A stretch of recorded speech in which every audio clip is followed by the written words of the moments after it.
బాలకు శ్రీనివాసరావు గారు ఆయన మాట్లాడి ఇప్పుడు మాట్లాడలేదు, రెండు మాటలు మాట్లాడవలసి సభ్యులకి కుటుంబస్తులకి దీని మూలంగా మీరందరూ ఇచ్చేసినందుకు ధన్యవాదాలు తెలియజేస్తున్నాను. మన యొక్క ఈఆర్ డైరీ మీద ఇంట్రెస్ట్తో చేయడం జరుగుతుంది. అందరూ అంటున్నారు ఇట్లాంటి కార్యక్రమాలు చేస్తున్నారు, దీని వెనకాల మీరు ఏం చేస్తున్నారు, బిజినెస్ ఏం చేస్తున్నారు, మీరు డైరీ ఏమైనా చేస్తున్నారా, నిర్మాణాలకి తాగివ్వడానికి కూడా ఆస్కారం ఉందనే ఉద్దేశంతో ఇప్పుడు ఒక మాట చెప్పదలుచుకున్నాను. ఇప్పుడు మాట్లాడ నాకు వేరే ఇతర ఏమీ లేదు. ఏదైనా ఉన్నట్లయితే కూడా అట్లాంటి సందర్భం ఏదైనా ఉండి నేను ఏదైనా పొరపాటు పనులు చేసినట్లయితే చిన్న చిన్న అయితే చెప్తే సరిదిద్దడానికి కూడా రెడీగా ఉన్నాను. ఇంకా పెద్దది కనుక అట్లాంటి సమస్యలు మీకు తెలిసినట్లయితే నేను డైరీకి డిస్ట్రిబ్యూషన్షిప్కి రిజైన్ చేయడానికి కూడా సిద్ధంగా ఉన్నానని సార్ ముందు వాళ్ళందరూ జనం మీద మాట గారికి తెలియజేయడం జరిగింది.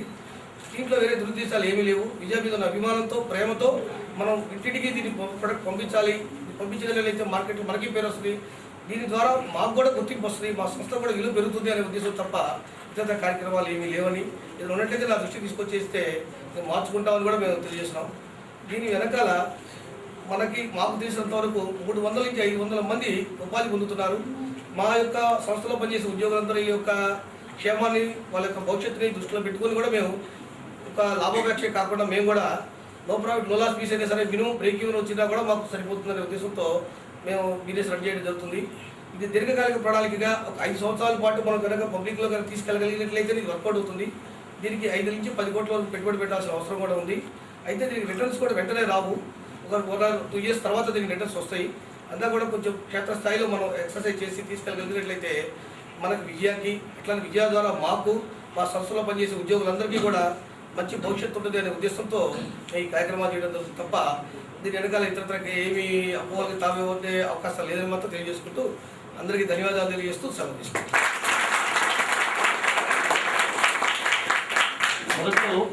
ఫస్ట్ టైం మరి ఆ రూట్లో చాలా డెవలప్ అయ్యి దాదాపు 60 లక్షల రూపాయల వరకు మంత్కి ఇన్కమ్ రావడం జరుగుతుంది. దాన్ని ఈ డైరీగా రూట్ల ద్వారా సెపరేట్గా మళ్ళీ నేను కూడా దాదాపు 60 లక్షల రూపాయల బిజినెస్ చేయడం కూడా జరుగుతుంది సైమల్టేనియస్. అంటే రీజనల్ సేల్స్ మేనేజర్ కూడా మ్యాక్సిమం ట్రై చేస్తున్నారు, కష్టపడుతున్నారు అని. సుమారు 20గా ట్విన్ సిటీస్లో ఉన్నటువంటి వినియోగదారులకు చౌక ధర పైన స్వచ్ఛమైన పాలు అందించే బాధ్యత కూడా మాకు. ఈ పాల బిజినెస్ ఏదైతే ఉందో ఇది చాలా ఇంట్రెస్టింగ్ ఉంది. కొన్ని నెలల్లో మేము శిఖరం పైన ఉంటాము. పాల సేకరణ కొన్ని అద్భుతంగా మాకు ఫిబ్రవరి, మార్చ్, ఏప్రిల్, మే కూడా అంతే పాలు వచ్చింది. మామూలు దినాల్లో ఎంత వస్తుందో అంతే పాలు ఈ కాలంలో లీన్ సీజన్లో కూడా అంతే వచ్చింది. అయితే ఇప్పుడు మాకు కొన్ని కొత్త అవెన్యూస్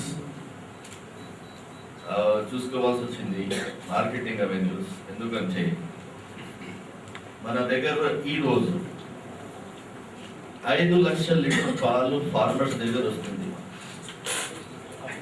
మన ఇక్కడ ఉన్నటువంటి సో మిగతాది ఒక 30,000 లీటర్లు మేము ప్రోడక్ట్స్ లైక్ అవర్ దూద్ పేడ, లస్సీ, బటర్ మిల్క్ దాంట్లో వాడుతున్నాము.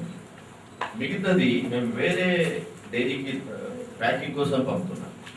మన దగ్గర కెపాసిటీ లేక అంత పెరిగింది, అంత మన పాల సేకరణ పెరిగింది. అదేవిధంగా మార్కెటింగ్ కూడా మాది కొంత పెరిగింది. ఎందుకంటే లాస్ట్ టైం ఏమైంది, లాస్ట్ ఇయర్ మేము యావరేజ్ చూస్తే 3,40,000 లీటర్స్ పర్ డే యావరేజ్ ఉంటే ట్విన్ సిటీస్లో. ఈ సంవత్సరం మీరు యావరేజ్ తీసుకుంటే 3,70,000 యావరేజ్ వస్తుంది. అయితే ట్విన్ సిటీస్లో 30,000 లీటర్లు మేము ప్రతిరోజు అదనంగా అమ్ముతున్నాము. కానీ అది సరిపోదు మాకు, బికాజ్ మేము మార్కెట్ సర్వే చేయించాము. మార్కెట్ సర్వే చేస్తే ట్విన్ సిటీస్లో 12 లక్షల లీటర్ల మార్కెట్ ఉంది. కానీ అందులో మా భాగస్వామ్యం సుమారు 4 లక్షల మీద తీసుకుంటే 3.75 లీటర్స్ అంటే ఇది 25% కూడా లేదు, 22% దాకా మా మార్కెట్ షేర్ వస్తుంది. ఇప్పుడు 12 లక్షల లీటర్ మార్కెట్ని మేము సర్వ్ చేయాలంటే మా కెపాసిటీని చాలా పెంచుకోవాల్సి వస్తుంది. అదేవిధంగా మార్కెటింగ్ ఎఫర్ట్ ఏదైతే ఉంటుందో ఆ మార్కెటింగ్ ఎఫర్ట్ని కూడా గట్టిగా చేయాల్సి వస్తుంది. దానికే భాగంగా మేము మన ఇది అసోసియేట్స్ ఎవరైతే ఉన్నారో అవర్ ఫ్రాంచైజీ శ్రీ వెంకటేశ్వర ఇలాంటి పలకరిస్తూ ముందుకు వచ్చేసి రకరకాల ఐడియాస్ మార్కెటింగ్ ఎక్స్పాన్షన్ కోసం వీళ్ళు ఎన్నో కార్యక్రమాలు చేపట్టారు.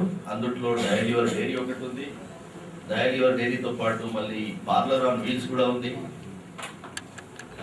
ఇప్పుడు మాత్రము మేము మన డైరీలో ఎన్ని రకాల ఐటమ్స్ మేము తయారు చేస్తామని ఒకటే ప్యాంప్లెట్లో ఒకటే బ్రోచర్లో ప్రజలకు తెలియాలని ఈరోజు ఆ బ్రోచర్ ఆవిష్కరణ చేయడం జరిగింది. దాంతోపాటు ఇది కూడా ఒక చిన్న ఎఫర్ట్ ఉంది. దీనికి మా ఉద్దేశం ఏమిటంటే మేము మా దగ్గర ఫార్మర్స్ నుంచి వచ్చినటువంటి పాలు ఎక్కువ భాగంగా మేము అబ్జర్వ్ చేయగలాలి అని మేము అడ్వర్టైజ్మెంట్ కూడా ఇచ్చినాము పేపర్లో. అనంతపూర్, కడప, చిత్తూరు, మహబూబ్ నగర్, ఖమ్మం, నిజామాబాద్ ఇలాంటి జిల్లాల్లో, వరంగల్ కూడా మన పొటెన్షియల్ చాలా ఉంది.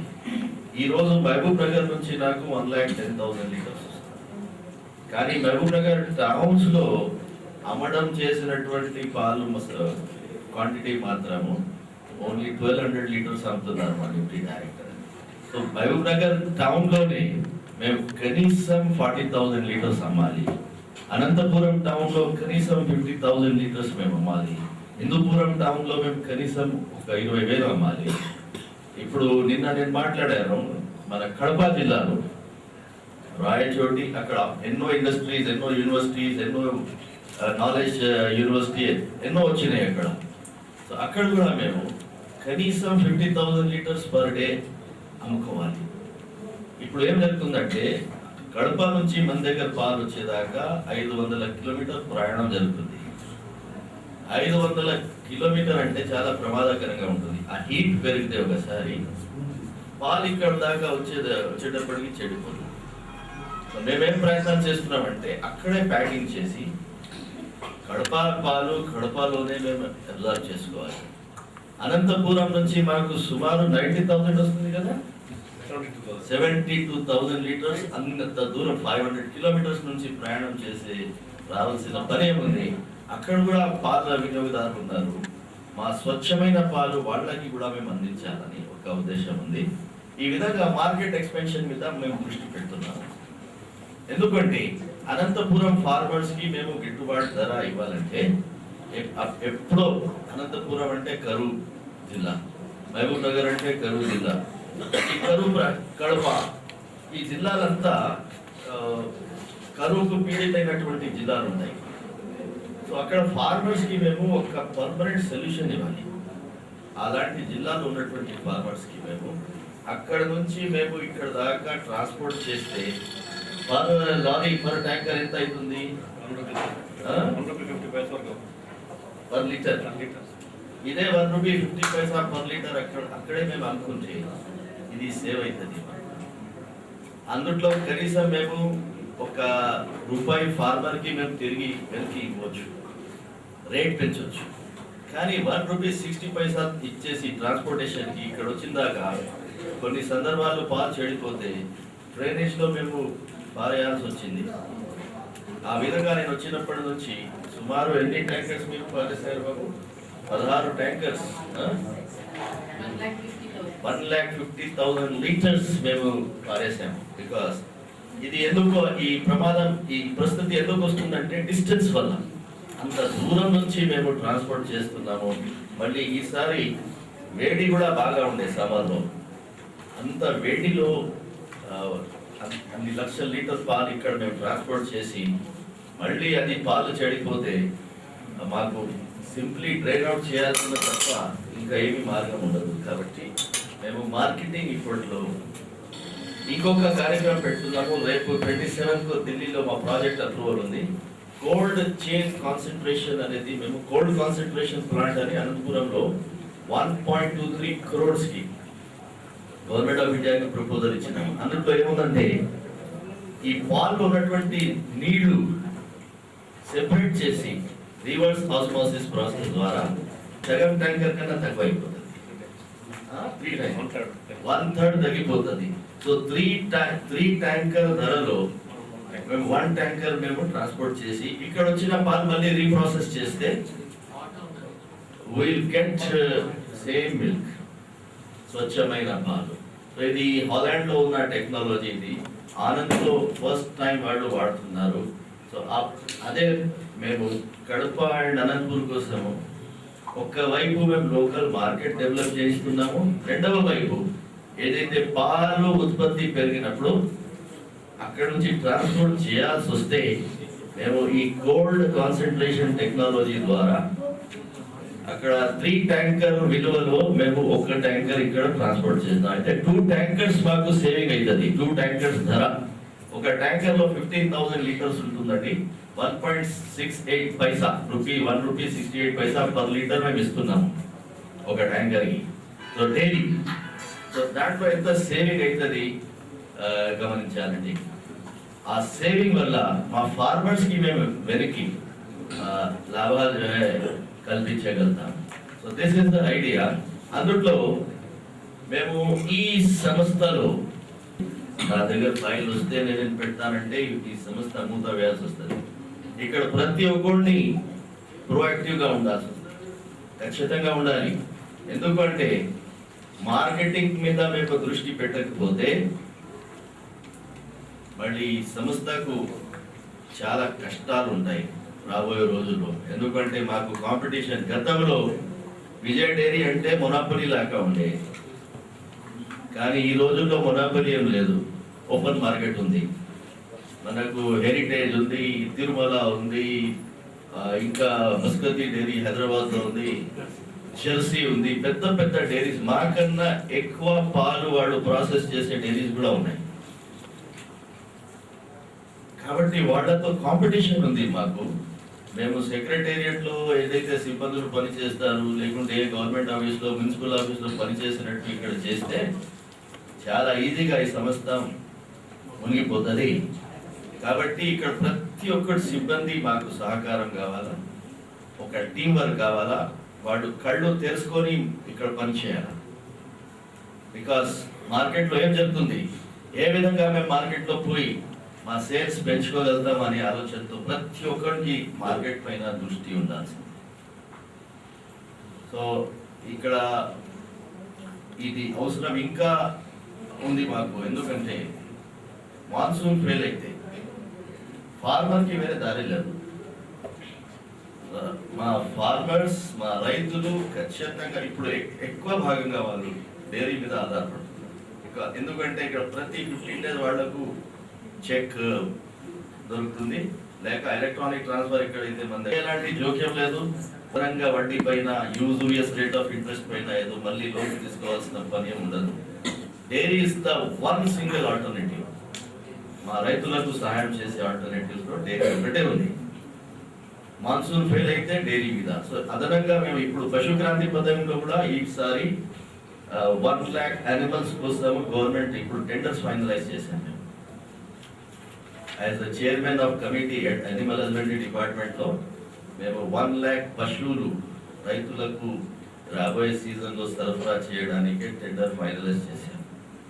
సో అయితే ఇంకా 1 lakh పశువులు బయట వేరే ప్రదేశాల నుంచి, దేశాల నుంచి, స్టేట్స్, రాష్ట్రాల నుంచి వచ్చేటప్పుడు మన పాల ఉత్పత్తి మరి పెరుగుతుంది. కాబట్టి ఇక్కడ మాకు మా ప్రాసెసింగ్ కెపాసిటీ పెంచుకోవాలి, రెండవది మార్కెటింగ్ చేయాలి. లేకుంటే దాంట్లో పెద్ద ప్రమాదం ఏముందంటే హనుమంతరావు దగ్గర 4 lakhs కెపాసిటీ ఉంది, మాకు 5 lakhs వస్తుంది. 50,000 మేము వేరే డైరీస్ నుంచి ప్రాసెసింగ్ చేయిస్తున్నాం. మిగతాది పౌడర్లో అయినా, బటర్లో అయినా ఘీ తయారు చేసి గోడాన్లో పెట్టుకుంటే మా డబ్బు లాకప్ అయిపోతుంది. కాబట్టి మార్కెటింగ్ ఇక్కడ సర్వైవ్ అవ్వాలంటే మార్కెటింగ్ ఇంప్రూవ్ చేయాలి. మార్కెటింగ్ ఇంప్రూవ్ చేయకుండా సంఖ్య, మళ్ళీ గ్రేడెడ్ అనిమల్, మళ్ళీ హైబ్రిడ్ అనిమల్స్ కూడా ఇక్కడ చాలా వరకు మేము సప్లై చేస్తున్నాము గవర్నమెంట్ తరఫున. ఆ రోజుల్లో ఆ పాలు ఫార్మర్స్కి గిట్టుబడి ధర రాదు. బికాజ్ ప్రైవేట్ డైరీస్ ఏం చేస్తారు, రిలయన్స్ వీళ్ళందరూ షార్టేజ్ ఉన్నప్పుడు ఫార్మర్స్కి మాకన్నా ₹1 ఎక్కువ ఇచ్చేసి మా పాలు లాక్కొని పోతారు. ఇప్పుడు సర్ప్లస్ ఉంది season, surplus flush season start అయింది. ఈ సీజన్లో వాళ్ళు ఫార్మర్స్కి ఇచ్చే రేట్ కూడా తగ్గించేస్తారు. కానీ విజయ్ డైరీ తరఫున మేము ఒకటే రేట్ ఇస్తాము. ఫ్లష్ అయినా లీన్ అయినా ఫార్మర్కి న్యాయం జరగాలి. ఇక్కడ మా వినియోగదారుకి న్యాయం జరగాలి. ట్విన్ సిటీస్ ఎవరైనా మా పాలు వాడతారో వారికి ఖచ్చితంగా న్యాయం జరగాలి. స్వచ్ఛమైన పాలు వాళ్ళకి అందించాలి. ఇప్పుడు ఇంకొక ప్రమాదం ఉంది మన దగ్గర. సింథటిక్ పాలు అనేది చాలా వరకు ప్రెస్లో ఇప్పుడు చర్చలు జరుగుతున్నాయి. ఇది సింథటిక్ పాలు ఎవరైతే తయారు చేస్తున్నారో వాళ్ళు మనుషులు కాదు, పశువులు. పాలు వాడిన తర్వాత వాళ్ళకి ఏం దొరుకుతుంది? ఒక రోజు వాడు ఒక 100 లీటర్స్ తయారు చేస్తే సుమారు ₹3,000 రావచ్చు. కానీ ఆ 3,000 లీటర్స్ ఎంతమంది పిల్లలు? 6,000 పిల్లలు వాడతారు. సో 6,000 మంది పిల్లల ఆరోగ్యంతో వీళ్ళు జోక్యం చేస్తున్నారు. So we are taking as milk commissioner మేము రేట్స్ కూడా కండక్ట్ చేయిస్తున్నాం. ఇది కల్తీ పాలు, దాంట్లో సింథటిక్ పాలు. ఎవరైనా నీళ్ళు కలిపితే పాల్లో అంత ప్రమాదం ఉండదు, కానీ మా వాల్యూ తగ్గిపోతుంది ఇక్కడ. బట్ సింథటిక్ పాలు తయారు, దాంట్లో ఏముంటుంది?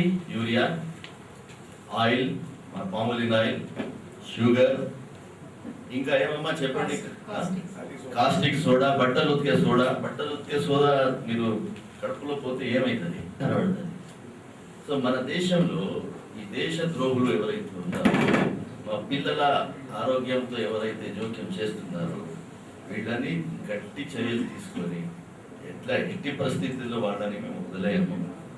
అండ్ మా పాల సేకరించే సెంటర్స్లో కూడా ఆ తర్వాత ఒకవేళ అక్కడ తప్పు జరిగి ఇక్కడ దాకా ట్యాంకర్ వచ్చిన తర్వాత ఈ ట్యాంకర్కు మా క్వాలిటీ చెక్ అయ్యేదాకా మేము యాక్సెప్ట్ చేయము. అటువంటి సందర్భాల్లో ప్రైవేట్ మన మదర్ డైరీ నుంచి, సరితా డైరీ వాళ్ళ దగ్గర నుంచి వచ్చినటువంటి పాలు మాకు సుమారు మేము 50 ట్యాంకర్లు రిటర్న్ చేయడం జరిగింది. మేము తీసుకోము. మాకు కావాల్సింది నాణ్యత గల పాలు, క్వాలిటీ మీద ఎలాంటి కాంప్రమైజ్ లేదు అని నేను మనవి చేస్తున్నాను. మార్కెటింగ్ లో ఇంట్రెస్ట్ ఉంది. మీరు మహబూబ్ నగర్ లో నేను వచ్చి 20,000 డైలీ అమ్ముతాను సార్ అంటే ఆహ్వానిస్తున్నాం మేము. అనంతపురంలో నేను 30,000 అమ్ముతానంటే ఆహ్వానం. ప్లాంట్ ఉంది, కెపాసిటీ. మహబూబ్ నగర్ లో డైరీ ఉంది, నిజామాబాద్ లో డైరీ ఉంది. ఇప్పుడు ఆదిలాబాద్ ఫార్మర్ ని న్యాయం చేయాలంటే, వినియోగదారుని న్యాయం చేయాలంటే ఖచ్చితంగా ఒకటే మార్గం మాకు మార్కెటింగ్. ఏ వ్యవస్థ అయినా, ఏ బిజినెస్ వ్యవస్థ అయినా మార్కెటింగ్ లేకపోతే ఏం చేస్తారు? పాలు కొనుక్కొని ఏం చేస్తారు? మీరు ప్యాకెట్స్ తయారు చేసి ఏం చేస్తారు? అమ్మకం లేనప్పుడు ఇప్పుడు ఈ మ్యాక్స్ రికవరీ చేయం. ఎందుకంటే కోఆపరేటివ్ మూవ్మెంట్ ని మేము సహకరించాలి, బలపరించాలి. మ్యాక్స్ కూడా కోఆపరేటివ్ ఫోల్డ్లోనే ఉంది. తేడా ఏముందంటే 64 యాక్ట్లో ఎవరైతే ఉన్నారో వాళ్ళకి ఎక్కువ గవర్నమెంట్ కంట్రోల్ ఉంది. మ్యాక్స్ కి చాలా నామినల్ గవర్నమెంట్ కంట్రోల్ ఉంది. మ్యాక్స్ రిజిస్ట్రేషన్ కావాలంటే కంపల్సరీ గవర్నమెంట్ ప్రాపర్టీ రిటర్న్ చేయాలి. కానీ ఏ సంస్థ రిటర్న్ చేసిన అసలు ఈ గవర్నమెంట్ ప్రాపర్టీ మేము వాడతాము.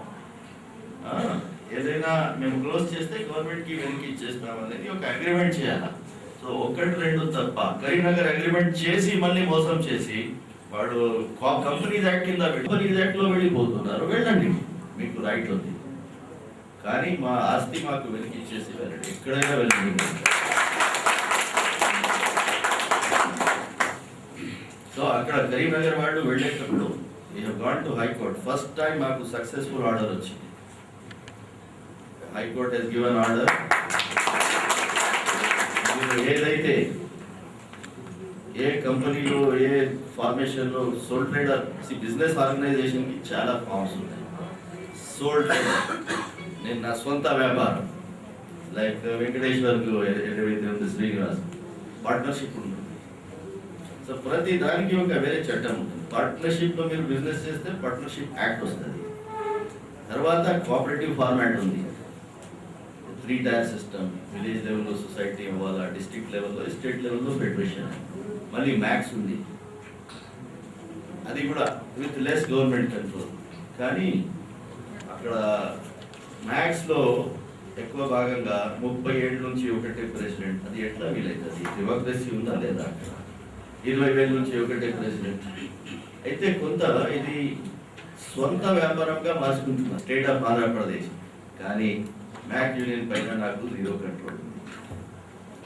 మ్యాక్ యూనియన్ మీద కంట్రోల్ రిజిస్ట్రార్ ఆఫ్ కోఆపరేటివ్స్ ఉంది. అది ఆ చట్టం ప్రకారం కూడా ఆయన కూడా నామా ఏర్పాటు చేశారు. కానీ ఆ ఫ్రీడమ్కి కొంత వ్యక్తుల ఫ్రీడమ్గా మార్చింది, వ్యక్తుల జాగీర్ లాగా మార్చింది. మీరు మ్యాక్ సొసైటీ తీసుకోండి, చాలా అన్ని ఫెయిల్యూర్ అయిపోయి బ్యాంకింగ్ సెక్టర్లో ఫెయిల్ అయిపోయి. కోఆపరేషన్ గురించి ఏముందంటే 1905లో మేము కోఆపరేటివ్ మూవ్మెంట్ స్టార్ట్ చేసాం. అండ్ 50 ఇయర్స్ తర్వాత 60 ఇయర్స్ తర్వాత ఒక రివ్యూ జరిగింది. ఆ రివ్యూలో ఏం తెలిసిందంటే cooperative movement has failed in India but it must succeed. Cooperative movement must directed movement లాగా అయిపోయింది. ప్రజల నుంచి రావాలి, ప్రజల నుంచి ఎలక్షన్ జరగాలి, కానీ రివర్స్ డైరెక్షన్లో ఇది జరుగుతుంది. అందుట్లో మిస్యూస్కి చాలా అవకాశాలు. ప్రజల్లో అవగాహన